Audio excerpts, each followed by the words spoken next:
नहमदुहु व नसल्ली व नसल्लिमु अला रसूलिल करीम। बिस्मिल्लाहिर्रहमानिर्रहीम।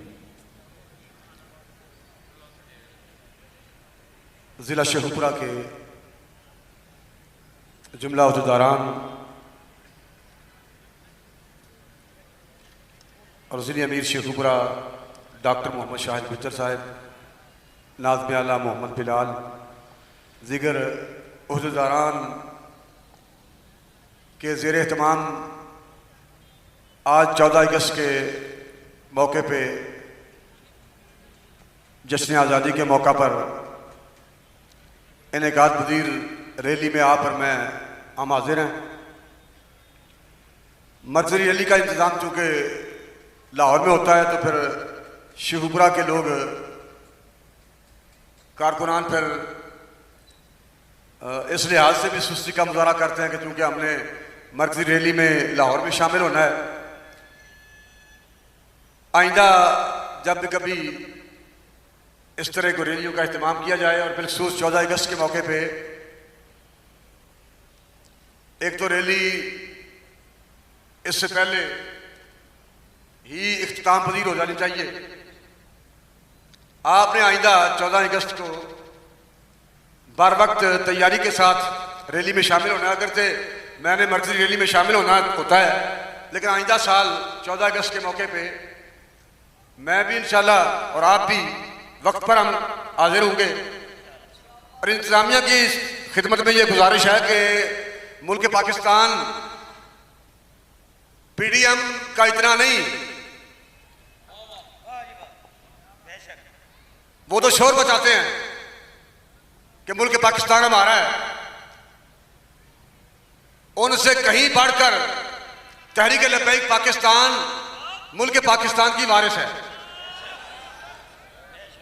और जिन लोगों ने मुल्क पाकिस्तान की तामीर के लिए कुर्बानियां पेश की, अपने खून के नजराने पेश किए, खून की नदियां बहाई, हम उनकी रूहानी औलाद हैं। 1857 की जंग आज़ादी में भी जिन बुजुर्गों ने अंग्रेज के खिलाफ जिहाद का आलम बुलंद किया, हम उनके रूहानी वारिस हैं। इन्होंने कभी नाम तक नहीं लिया, ना कभी पीपल पार्टी जिक्र किया है, ना PTI को कभी तौफीक हुई है, ना नून लीग को कभी तौफीक हुई है। इसलिए कि इनका ताल्लुक नजरिया पाकिस्तान के साथ नहीं, इनका ताल्लुक नजरिया प्लेट और प्लेट के साथ है। मुल्क पाकिस्तान में तहरीक लब्बैक पाकिस्तान अमलन वाहिद जमात है जिसका ताल्लुक अमली तौर पर नजरिया पाकिस्तान के साथ है। 1857 में हमारे बुजुर्गों ने अंग्रेज के खिलाफ जिहाद का फतवा दिया, और जब मौलाना फजल खैराबादी जेल में थे, उन्होंने आके कहा कि ये आपका फतवा है, आप सिर्फ इतना कह दें कि ये फतवा मेरा नहीं, हम आपको रिहा कर देते हैं। लेकिन अल्लामा फजल खैराबादी रहमतुल्लाह अलैह आपने फरमाया क़यामत तो आ सकती है, मेरी जान तो जा सकती है, लेकिन मैं ये कहने के लिए तैयार नहीं कि ये साइन, ये दस्तखत फजल खैराबादी के नहीं, ये दस्तखत भी मेरे हैं और फतवा भी मैंने जारी किया है। अंग्रेज के खिलाफ जिहाद फर्ज हो चुका है। और फिर 1885 में इंडियन नेशनल कांग्रेस मार्ज़ वजूद में आई थी। वो भी बुनियाद एक अंग्रेज ने रखी थी, और हिंदुओं को अंग्रेज ने अपनी गोद में बिठाकर फिर सियासी मैदान में खेलने का तरीका सिखाया। चूंकि हिंदू अंग्रेज के करीब थे और मुसलमान हुजूर का कलमा पढ़ने वाले जिस तरह हिंदुओं को दीन के मुखालिफ समझते थे, इसी तरह अंग्रेज को मुखालिफ समझते थे। और फिर 1885 के बाद फिर 1906 में मुस्लिम इंडियन मुस्लिम लीग मार्ज़ वजूद में आई 1906 में। और उस वक्त ज़ुआमा पर, लीडरों पर लोग एतबार नहीं कर रहे थे, एतमाद नहीं कर रहे थे। और जब 1927 में राज्यपाल ने हुजूर अलैहिस्सलाम की शान अक़दस में गुस्ताखी करते हुए किताब शाया की, तो फिर पूरी उम्मत का भरम रखते हुए गाजी अल्मुद्दीन शहीद रहमतुल्लाह अलैह मैदान में आए और उनको फिर गिरफ्तार कर लिया गया। उन्होंने राज्यपाल को वासले जहन्नम किया था, उनके खिलाफ मुकदमा दर्ज हुआ, पर्चा हुआ, गिरफ्तारी हुई।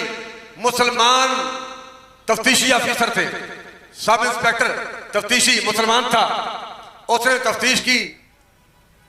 बाद में फिर आपको कोर्ट से सजा हो गई और सजा के बाद 1929 में ये वाकया हुआ था। 1929 में आपके खिलाफ मुकदमा हुआ, 1929 में ही आपके खिलाफ फैसला आ गया और 1929 में ही आपको तख्तादार पर चढ़ा दिया गया। वो बात जो अभी अल्लामा अब्बास अंजम साहब कर रहे थे, चूंकि अंग्रेज का निज़ाम था, मुसलमानों का अलहदा मुल्क नहीं था, अलहदा वतन नहीं था, वो तो 1930 में 1930 जनो डॉक्टर अल्लामा मोहम्मद इकबाल नू रहमतुल्लाह अलैह नू फिर इंडियन मुस्लिम लीग का सदर बनाया गया। आपने खुतबा इलाहाबाद में फिर एक अलग वतन का मुतालबा पेश किया। वो इकबाल जिसके बारे कायदे आज़म मोहम्मद अली जिन्ना ने कहा था कि अगर एक तरफ इकबाल हो और दूसरी तरफ पूरी हुकूमत, पूरी सल्तनत, पूरी बादशाहत हो और मुझे कहा जाए कि इंतखाब करो, एक तरफ इकबाल, एक तरफ पूरी बादशाहत सल्तनत, तो मैं सल्तनत पे ठोकर मार दूंगा और इकबाल का इंतखाब कर लूंगा। वो अल्लामा इकबाल रहमतुल्लाह अलैह मुस्लिम लीग के सदर बने और आपने खुतबा इलाहाबाद में फिर अलहदा वतन का मुतालबा किया कि हमें वो वतन चाहिए जहां अल्लाह रसूल की रजा के मुताबिक निज़ाम मुस्तफ़ा हो, निज़ाम इस्लाम हो, इस्लाम के कवानीन हो। इसलिए कि यहाँ दो कौमें रहती हैं, एक हिंदू है और एक मुसलमान है। उनका नजरिया अलग है, दीन अलग है, मजहब अलग है, और हम मुसलमान हैं, हम मोहम्मद अरबी का कलमा पढ़ने वाले हैं सल्लल्लाहु अलैहि वसल्लम। हमारा दीन अलग है, हमें अलहदा मुल्क चाहिए और यही नजरिया पाकिस्तान है। और कायदे आज़म से जब किसी ने पूछा, अखबारात को के सहाफ़ियों को इंटरव्यू देते हुए किसी ने पूछा, ये 10 जून की बात, 1944 की बात है, 10 जून 1944 कि जनाब आप ये फरमाएं कि मुस्लिम लीग का मेंबर, आपकी पार्टी का मेंबर कोई मरज़ई बन सकता है? तो कायदे आज़म ने कहा कि कतन हमारी मुस्लिम लीग का मेंबर कोई कादियानी, कोई खत्म नबूवत का मुनकर कभी भी किसी वक्त तक भी, आखिर तक भी नहीं बन सकता। यह नजरिया पाकिस्तान है। और जब किसी ने पूछा कि फिर कानून कौन सा होगा, आईन कौन सा होगा, आपके पास प्रोग्राम क्या है, तो कायदे आज़म ने कहा कि 13 सदियां गुजर गई जाने, प्रोग्राम तो साढ़े को आ गया है और वो कुरान मजीद की सहूलत है।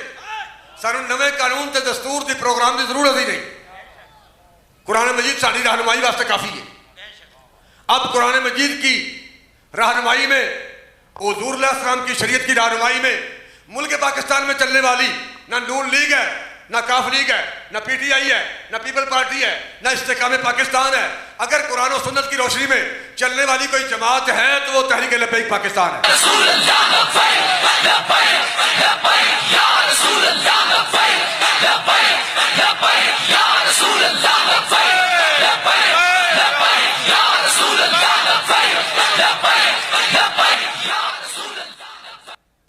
उस वक्त गाजी इल्मुद्दीन शहीद रहमतुल्लाह अलैह की कुर्बानी के बाद डॉक्टर अल्लामा मोहम्मद इकबाल और कायदे आज़म ने उनके मार्के के बाद इस मिशन को उजागर किया था। और 82 साल के बाद गाजी इल्मुद्दीन के सजादा नशीन गाजी मलिक मुमताज़ खान कादरी शहीद रहमतुल्लाह अलैह, जिन्होंने गाजी इल्मुद्दीन शहीद रहमतुल्लाह अलैह के 82 साल के बाद वही मार्का अंजाम दिया जो गाजी इल्मुद्दीन रहमतुल्लाह अलैह ने अंजाम दिया था। गवर्नर पंजाब को वासला जहन्नम किया और इस मिशन को उजागर करने के लिए, उनके खून शहादत की बरकतों को वाज़े करने के लिए गाजी इल्मुद्दीन शहीद के बाद अल्लामा इकबाल मैदान में थे, कायदे आज़म मैदान में थे, और गाजी मलिक मुमताज़ खान कादरी शहीद रहमतुल्लाह अलैह के खून की बरकतों को उजागर करने के लिए व्हील चेयर पर बैठ के अमीरुल मुजाहिदीन अल्लामा खादिम हुसैन रिज़वी मैदान में निकले।